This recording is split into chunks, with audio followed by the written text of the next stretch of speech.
Salut, on se retrouve pour un petit effet de pièces aujourd'hui. Alors vous allez voir que je ne manipule absolument pas les pièces, je suis vraiment pas bon dans ce domaine. Moi c'est plutôt les cartes.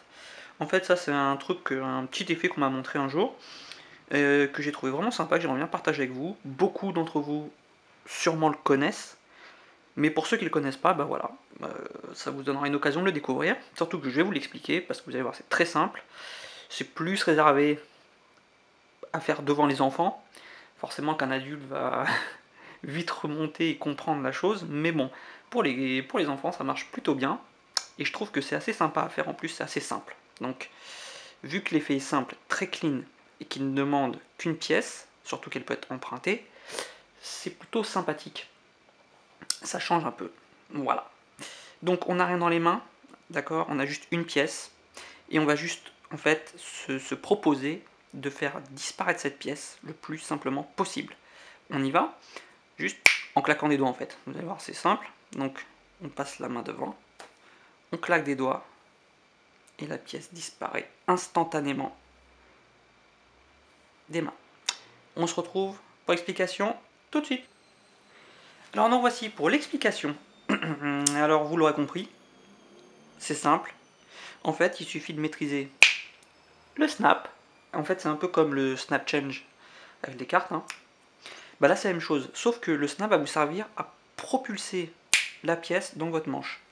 Alors, c'est pour ça que je vous dis que les adultes vont vite comprendre la chose, hein. De toute façon, il n'y a pas de mystère.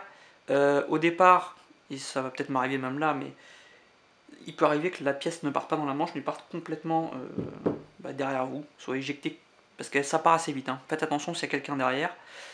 Ça peut être dangereux, surtout si c'est un enfant. Il peut se le recevoir si c'est à sa hauteur, ça peut être dangereux. Alors en fait, l'idée, ça va être de venir snapper la pièce en la tapant. Le majeur va venir la percuter pour qu'elle soit directement propulsée dans votre manche. Alors je peux pas vous le faire au ralenti, hein, forcément, mais l'idée c'est celle-ci. C'est vraiment...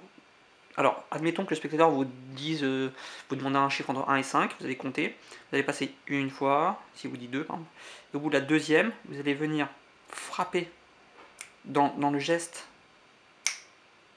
du nombre qu'il vous a donné, vous allez continuer. Par exemple, je vous montre, je vais essayer de pas me foirer. 1, 2, là vous dites 2, vous passez, vous continuez et vous montrez que tout a disparu. L'idée c'est vraiment ça. Évidemment, elle est dans la manche. Il faut faire attention à une chose, pourquoi on continue le geste? Parce que quand la pièce est propulsée, elle a tendance, là j'ai pas des très très grandes manches, donc elle a tendance à venir taper la manche, il y a un mouvement de manche qui se voit au moment où la pièce rentre dedans. Donc l'idée est vraiment de continuer soit tout de suite d'ouvrir les mains pour montrer que c'est clean, elle a complètement disparu, soit voilà, si vous le faites comme ça, sans bouger, je pense j'espère que je revois tout à l'heure, mais on a peut-être vu le mouvement de manche, ce qui peut donner un indice d'où part la pièce. Donc vous voyez, c'est simple, il n'y a pas de mystère, pas de miracle, hein, c'est simplement une propulsion de pièce à l'aide d'un snap. À vous de bien viser pour que la pièce parte instantanément. Attention aux angles. Alors, l'angle, ce serait plutôt celui-ci, si vous voulez, pour vraiment que la vision soit un peu au-dessus et de face. Parce que si on est comme ça, là je vous le montre ici, forcément vous voyez la pièce partir, je pense. Mais vu du dessus, la main couvre la disparition de la pièce, le fait que là c'est complètement invisible. Bon, vous voyez, ça foire quand même. Et du coup voilà, donc je pense que les explications peuvent s'arrêter là de toute façon. Je vais juste chercher la pièce. D'ailleurs c'est toujours comme ça quand vous avez des explications à donner, c'est toujours que ça foire. Ce qui peut être intéressant quand vous le faites à un enfant, c'est au préalable de lui placer la pièce dans une poche, arrière ou autre, de faire la disparition et de dire à l'enfant, bah tiens, tu vois, elle a disparu. Plutôt que de la ressortir derrière l'oreille comme on faisait, machin minule, bon, ça c'est classique, hein. Et à son insu, vous lui posez une pièce dans une des poches, à un moment donné où vous pouvez le faire sans qu'il s'en rende compte, ou même à un adulte, ou vous la mettez sous une nappe, ou la mettez sous un verre, ou vous la mettez où vous voulez, sous une assiette ou autre. Vous faites le tour à la personne, un enfant one, et comme selon là où vous les placez, vous la faites réapparaître.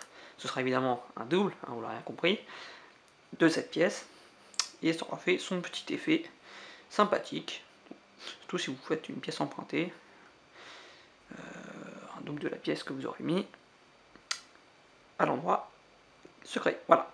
Donc c'était un petit truc de pièce.